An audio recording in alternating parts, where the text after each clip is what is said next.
A perseguição de Acasias e o encontro com Jezabel. A poeira levantava-se enquanto os cavalos de Jeú corriam em direção a Acasias, o rei de Judá, que fugia desesperado pelo campo.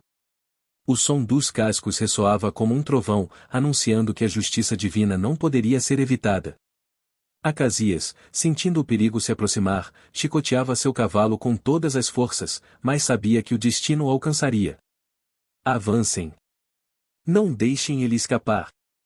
Rugiu Jeú, o olhar fixo como o de um predador caçando sua presa. Os soldados de Jeú encurtavam a distância a cada segundo. Finalmente, uma flecha disparada por um dos guerreiros acertou Acasias no ombro, fazendo-o tombar para o lado, quase caindo de seu carro. Sangrando e sem forças, ele foi capturado próximo a Gur, uma vila perto de Ibleam. Ali, em meio ao pó e ao sangue, Acasias foi executado, selando mais um ato da missão de Jeú. Levem-no para o sepulcro de seus pais, pois era da linhagem de Josafá, que buscou o Senhor de todo o coração, ordenou Jeú, com uma mistura de respeito e firmeza. A morte de Acasias não encerrou a missão. O próximo alvo era Jezabel, a rainha-mãe, aquela cujo nome simbolizava idolatria, crueldade e traição em Israel. Jezabel estava em Jezreel, e Jeú não perderia tempo. Jeú e seus homens cavalgaram em direção à cidade, atravessando campos marcados pela poeira e pelo suor dos cavalos.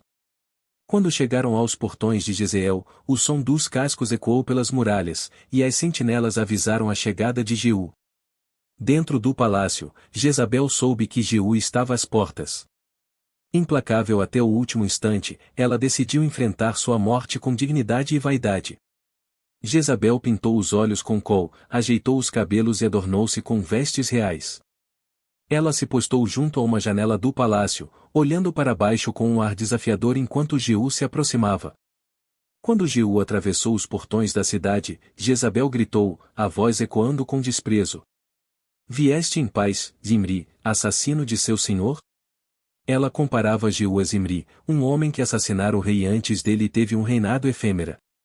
Jezabel usava suas palavras como veneno, mas Jeú não se deixou abalar. Jeú parou seu cavalo e olhou para cima, o rosto impassível e os olhos brilhando com a determinação da justiça divina. Quem está do meu lado? Quem? Gritou ele, dirigindo-se aos servos que estavam dentro do palácio. 2 ou 3 eunucos apareceram na janela ao lado de Jezabel. Eles olharam para Jeú, depois para a rainha, que continuava altiva, e compreenderam que o tempo de Jezabel havia chegado. Lançai-a abaixo. Ordenou Jeú. Sem hesitar, os eunucos agarraram Jezabel pelos braços e a lançaram pela janela. O corpo da rainha despencou, batendo com violência no chão. O sangue espirrou nas paredes e nos cavalos de Jeú, que passou por cima do corpo com seu carro, como um símbolo definitivo do fim de uma era. Jeú entrou no palácio e comeu e bebeu, como se para reforçar que a justiça havia sido cumprida e a nova ordem havia começado. Depois, ele ordenou. Cuidem daquela maldita e sepultem-na, pois é filha de um rei. Mas quando os servos foram buscar o corpo de Jezabel, encontraram apenas o crânio, os pés e as palmas das mãos. Os cães haviam devorado o resto, cumprindo exatamente a palavra do Senhor, conforme fora profetizado. Esta é a palavra do Senhor, que falou por meio de Elias, o tesbita, e no campo de Jezreel, os cães comerão a carne de Jezabel, ou disse Jeú, olhando para o horizonte. A queda de Jezabel marcou o fim da casa de Acabe. Israel, que havia sido corrompido por idolatria e injustiça, agora assistia ao nascimento de uma nova era.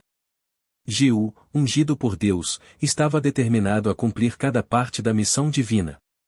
O chamado ao arrependimento. O vento frio da manhã soprava pelas ruas de Jerusalém quando os mensageiros retornaram ao palácio. Seus rostos estavam pálidos, e as palavras de Uda ainda ecoavam em suas mentes.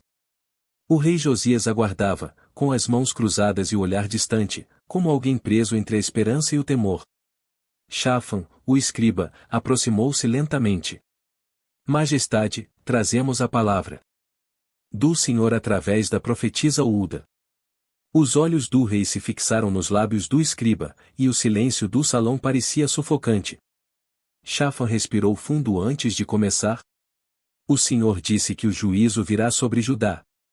Por causa dos pecados do povo, o furor do Senhor está aceso e não se apagará. Contudo, e a voz de Shafan suavizou-se, e o Senhor viu o teu coração, ó rei. Porque te humilhaste, rasgaste tuas vestes e choraste perante ele, o Senhor prometeu que te recolherá em paz. Não verás a calamidade que cairá sobre este lugar. Josias fechou os olhos, e lágrimas rolaram por seu rosto. Era uma sentença amarga, mas também um raio de esperança. O coração do rei, quebrantado diante das palavras de Uda, compreendeu a urgência daquele momento. Ele levantou-se com determinação e, olhando para seus servos, proclamou: reúnam todo o povo de Judá e Jerusalém. Homens, mulheres, crianças, sacerdotes e profetas. Levem-nos ao templo do Senhor. Hoje ouviremos, juntos, as palavras do livro da lei. A notícia correu como fogo pelas ruas. De todos os cantos, o povo veio em procissão, formando uma multidão que ocupava cada espaço do templo restaurado. Uda, de sua casa simples, observava a movimentação com os olhos atentos e serenos. Ela sabia que seu papel havia sido cumprido, mas o Senhor continuava sua obra por meio do rei. No templo, a voz de Shafan ecoou enquanto lia o livro da lei em voz alta. Cada palavra era como uma lâmina afiada, cortando os corações endurecidos. O povo ouvia com espanto e temor, muitos chorando ao perceberem o quanto haviam se afastado de Deus. Uda, entre os ouvintes, via lágrimas sinceras e rostos arrependidos. O que faremos agora? Murmuravam alguns. Como voltaremos ao Senhor? Foi então que Josias, subindo ao altar, ergueu as mãos, com voz firme, declarou: hoje, diante do Deus vivo, faremos uma aliança. Nós o serviremos com todo o coração, alma e força. Destruiremos os ídolos, purificaremos o templo e viveremos conforme sua lei. Esta será a nossa geração de arrependimento. Um clamor de aprovação encheu o templo. A fé que estava quase extinta agora brilhava novamente como uma chama. Nos dias seguintes, Josias cumpriu sua promessa com fervor. Sob suas ordens, os altares pagãos foram demolidos, os ídolos foram quebrados e queimados, e os sacerdotes das divindades estrangeiras foram removidos. Jerusalém estava sendo purificada. Uda observava cada passo desse avivamento com gratidão no coração. Ela sabia que a transformação não seria apenas política ou religiosa, era uma restauração espiritual. A palavra do Senhor havia sido ouvida, e o povo estava voltando ao seu Deus. Os anos passaram, e Uda continuou fiel ao seu chamado, servindo como profetisa, conselheira e intercessora. Sua vida era um testemunho do poder da obediência e da coragem de falar em nome de Deus em tempos difíceis. Mesmo após sua morte, o legado de Uda permaneceu. Ela foi lembrada como a voz de esperança em meio ao juízo, uma mulher cuja fé inabalável tocou a história de uma nação inteira. E ainda hoje, sua história ecoa como um lembrete. Mesmo nos tempos mais sombrios, Deus sempre tem seus servos. E quando eles falam, os corações humildes ouvirão e se voltarão para o Senhor.